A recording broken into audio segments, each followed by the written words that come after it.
Have you ever laid out your quilt blocks just the way you want them, whether it's on your design wall or the floor or the table? They're ready to sew together, but you can't do it right now. And to make matters worse, you need to get them out of the way pronto. In this video, I'm going to show you how to take your blocks from design wall to rows on a ring, all organized for stitching, to completed quilt.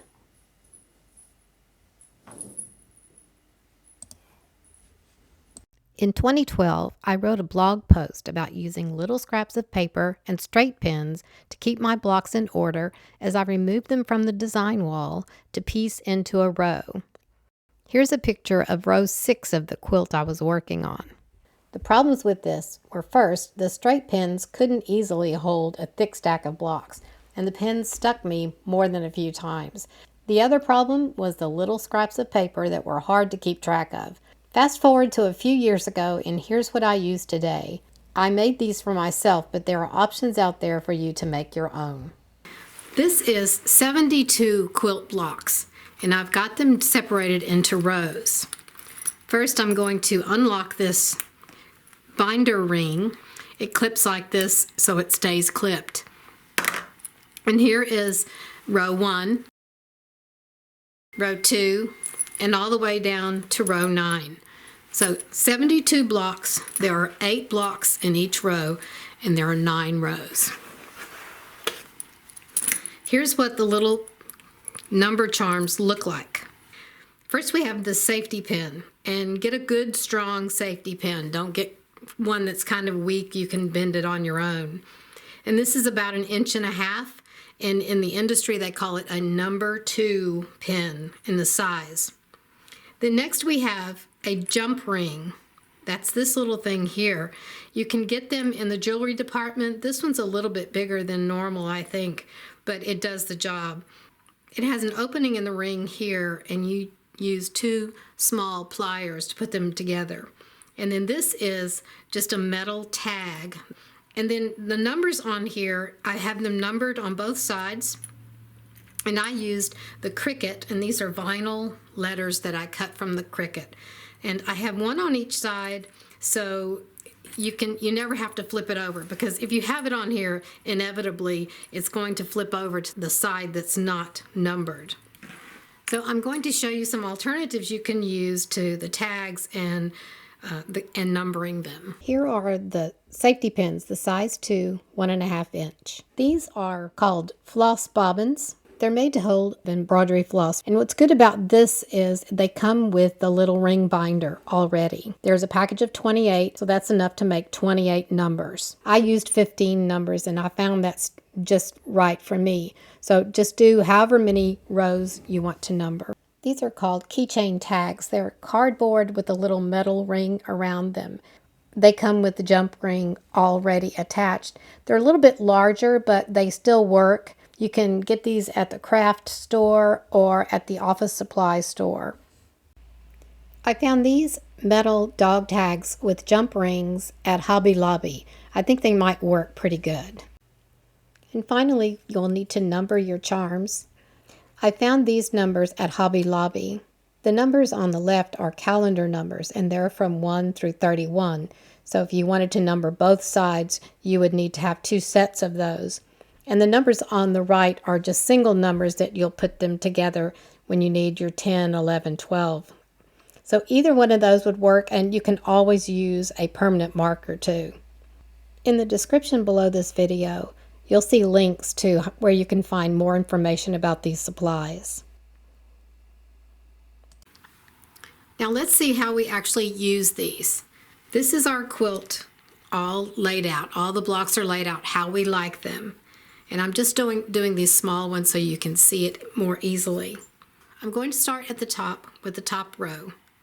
I'll pick up the left one first and put it on the second one.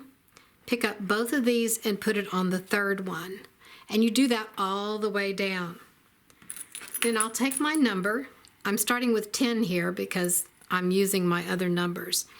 And we want to even up this top edge up here, this corner.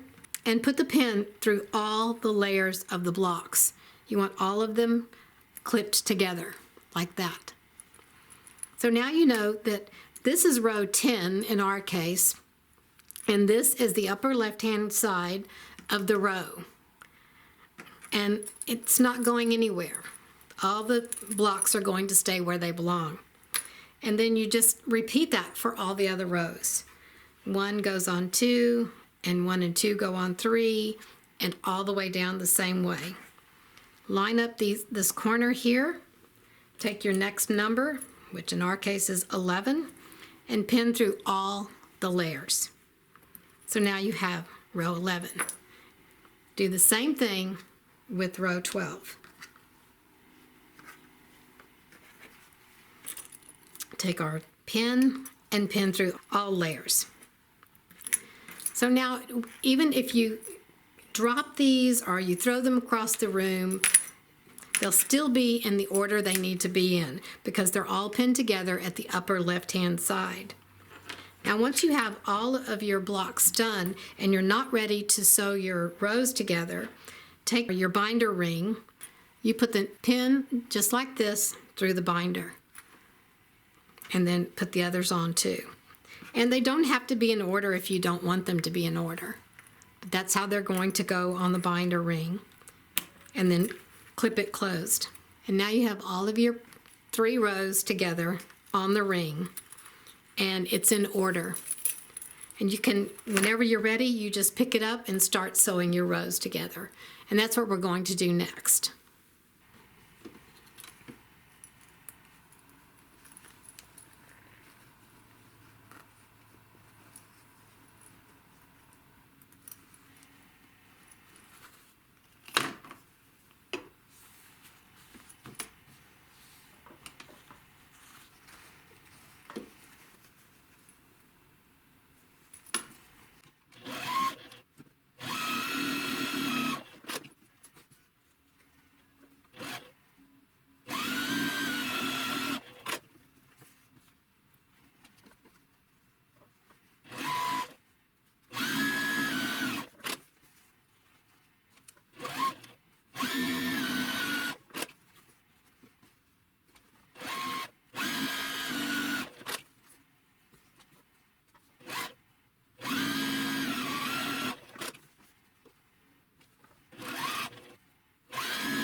Row 1 is finished now, so you continue to sew all the rows together.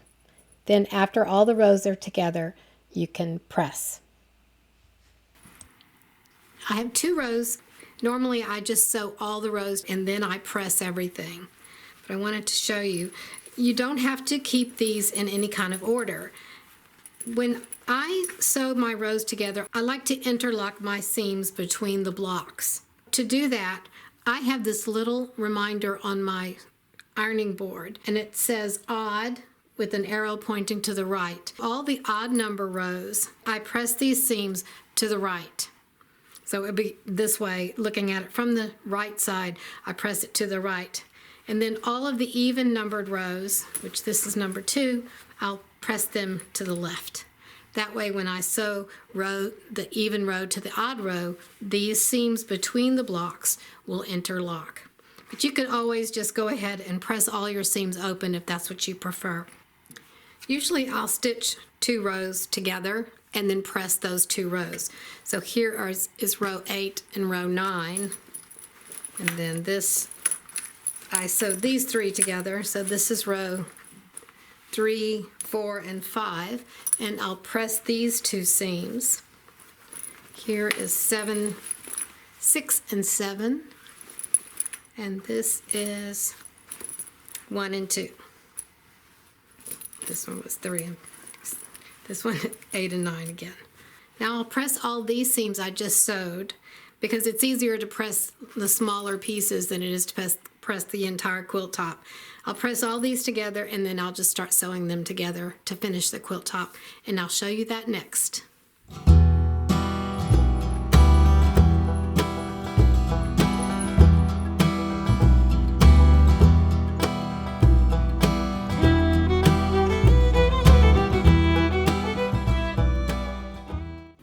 to subscribe to my channel, and while you're at it, click the bell to be notified of future videos.